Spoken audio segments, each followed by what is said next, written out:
William Shakespeare বলেছিলেন, ভীরুরা মরার আগে বারবার মরে, আর সাহসীরা মৃত্যুর স্বাদ একবারই গ্রহণ করে। অলিম্পিকে 2 বারের বায়াথলন চ্যাম্পিয়ন লরা ডালমিয়ারের মৃত্যু যেন এক নির্মম সত্য, এক নির্ভীক অকুতোভয় চ্যাম্পিয়নের জীবনের অসম্পূর্ণ শেষ কাব্য। পাকিস্তানের কারাকোরাম পাহাড়ে ওঠার সময় মাথায় পাথরের আঘাতে মারা গেছেন লরা ডালমিয়ারের। 31 বছর বয়সী জার্মান পর্বতারোহীর সঙ্গে ছিলেন মারিনা ইভা। প্রায় 5700 মিটার উচ্চতায় ঘটা দুর্ঘটনার পর তাকে উদ্ধারের জন্য ইভা ইমার্জেন্সি সার্ভিসে যোগাযোগ করেছিলেন।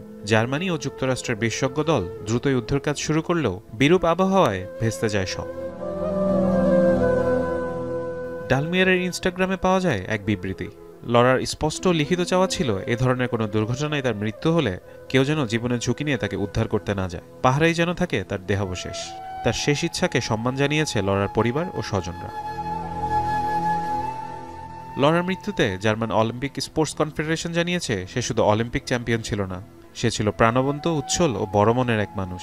এছাড়া আন্তর্জাতিক অলিম্পিক কমিটির প্রেসিডেন্টও লরার মৃত্যুতে গভীর শোক জানিয়েছেন। জার্মানির হয়ে 2 বার শীতকালীন অলিম্পিকে পর্বতারোহণের অভিজ্ঞতা আছে ডালমিয়ারের। 2018 পিয়ংইয়ং অলিম্পিকে 2টি স্বর্ণ ও 1টি ব্রোঞ্জ পদকও জিতেছিলেন। ইতিহাসে প্রথম নারী হিসেবে একই অলিম্পিকে স্প্রিন্ট ও পারস্যুট 2 ইভেন্টেই স্বর্ণ জিতেছেন লরা। এছাড়া 2019 সালে অবসরের আগে 5টি বিশ্ব চ্যাম্পিয়নশিপে অংশ নিয়ে মোট 60টি স্বর্ণসহ 15টি পদক অর্জন করেন লরা। ফারহান ইহসান, এখন।